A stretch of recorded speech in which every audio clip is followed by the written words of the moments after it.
تعالوا نعمل خبز الصايمين في البيت، حاجة كده تحفة تنفعنا في السحور، جميل جدا وعجينة هشة وخطيرة. شايفين الجمال رهيب.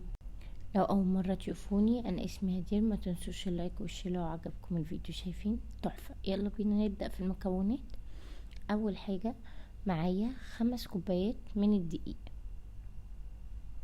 هضيف عليهم 2 معلقة كبار من السكر، وهضيف بنفس المعلقة اللي انا ضفت بيها السكر 2 معلقة كبار من اللبن البودرة. لبن البودرة بيديها طعم كده رهيب، بيعزز الطعم قوي.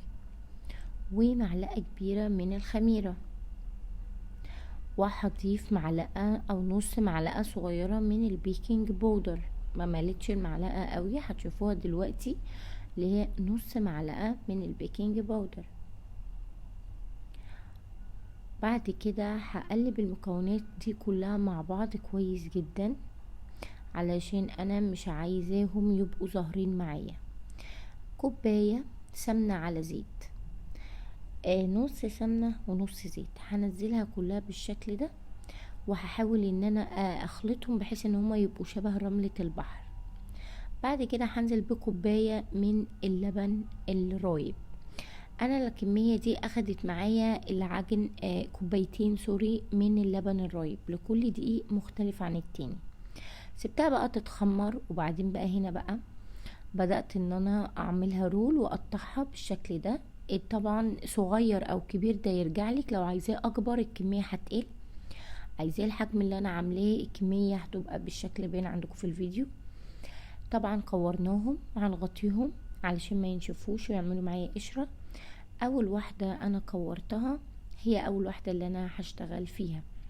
بتفرديه على يعني ايه، بتفرديه ولا هو بيكون رفيع قوي ولا هو بيكون سميك جدا. طبعا انت لو عايزاه ينفش اكتر او يبقى اعلى او يبقى اتخن شوية، مش هترققيه بالشكل ده، يعني هتطخنيه شوية. شايفين بعقلة سنتي بالظبط كده الحجم ده. هرصه بقى في الصاج، والخليط اللي انا هدهن بيه ما بحبش ادهن ببيض، ده عبارة عن معلقة نسكافيه، معلقة سكر، معلقة من اللبن البودرة، ومعلقتين من المية. بقلبهم كويس جدا وبدهن بيها المعجنات بتاعتي. دي الوصفة اللي انا بستخدمها في المعجنات. هحط بقى حبة البركة او سمسم، هتدخل الفرن. لازم الفرن يكون سخن على درجة حرارة 200 في الرف اللي في النص، وهتقعد لحد ما تاخد لون، وده شكله. وهتتقدم بقى جنب اي حاجة عندك زي ما باين عندكم في الفيديو. عايزه اقول لكم تحفة، يوميا انا بعمله. لو عجبكم الفيديو ما تنسوش اللايك والشير وسبسكرايب. باي باي.